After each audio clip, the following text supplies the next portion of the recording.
Jolly mood. ஒரு நாள் காடு முழுவதும் அமைதியாக இருந்தது. காற்றின் மென்மையான இசையில் மரங்கள் அசைந்தன.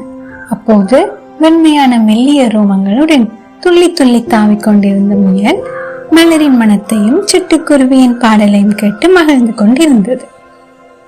அப்போது ஒரு பெரிய மரத்தின் பின்னால் நெறியொன்று இருந்தது. அது வளமைக்கும் மாறாக ஒரு இனிமையான சிரிப்பு.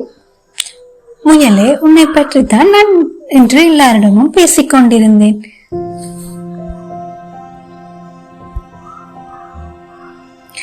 நீங்க தான் இந்த காட்டிலேயே ரொம்ப புத்திசாலின்னு சொல்லுறாங்க. இன்று இரவு என் வீட்டுக்கு உணவுக்கு போலாமா?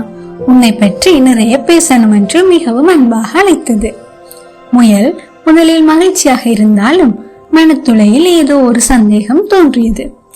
நெறி இவ்வளவு நல்லா அழைக்கின்றதே என்று நினைத்த போதும் மரியாதைக்காக சரி வருகின்றேன் என்று சொல்லிவிட்டது.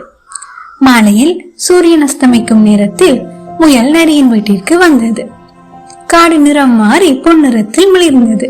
முயலும் துள்ளி நடந்து அதன் இயக்கத்தில் ஏதோ ஒரு கலக்கம். நெறி நம்மளுக்கு மீன் இவ்வளவு அன்போடு விருந்து வச்சிருக்கு என்று உள்ளுணர்வு மனதில் எச்சரித்தது. நெறியின் குடிலை அடைந்த முயல் கதவை தட்டி கூட்டிற்குள் சென்றது. உள்ளே நுழைந்ததும் மெழுகுவர்த்திகள் எரிந்து வண்ணத்தட்டுக்கள் அலங்காரங்கள் என அவ்வறை காட்சியளித்தது. முயல் மெதுவாக அறைக்குள் சுற்றி நடந்து பார்த்தது. காட்டின் ஓசையை விட மெதுவான ஒரு கீச்சென்ற ஒளி. முயல் திரும்பி பார்த்த போது நெறி கதவை மெதுவாக பூட்டிக் கொண்டது. இது சாதாரண இரவு உணவு இல்லை முயலே. நெறி தன்னாக்கி நக்கிக் கொண்டு உன்னுக்கு வந்தது. இன்றைய மெனு நீங்க தான். முயலின் இதயம் துடிப்பது அதிகரித்தது. அதன் பயம் கூடியது. முயல் கொஞ்சம் புறம் யோசிக்காமல் உடனே ஓடத் தொடங்கியது. பெரிய கதவு மூடப்பட்டதால் சிறிய ஜன்னலுக்குள்ளால் பாய்ந்து ஓடியது. ஆனால் முயல் ஒரு மாதிரியாக தப்பி சென்று விட்டது.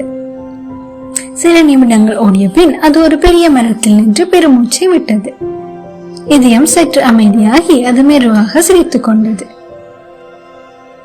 நரி கோபமாக ஆற்றங்கரையில் கத்திக் கொண்டிருந்தாலும் முயல் பாதுகாப்பாக நட்சத்திரங்கள் மின்னும் வானத்தின் கீழ் அமர்ந்திருந்தது. இந்த கதையின் நீதி, உங்களையும் உங்கள் உள்ளுணர்வையும் நம்புங்கள். அதுதான் வாழ்க்கையின் கடினமான நேரங்களிலும் உங்களை பாதுகாக்கும்.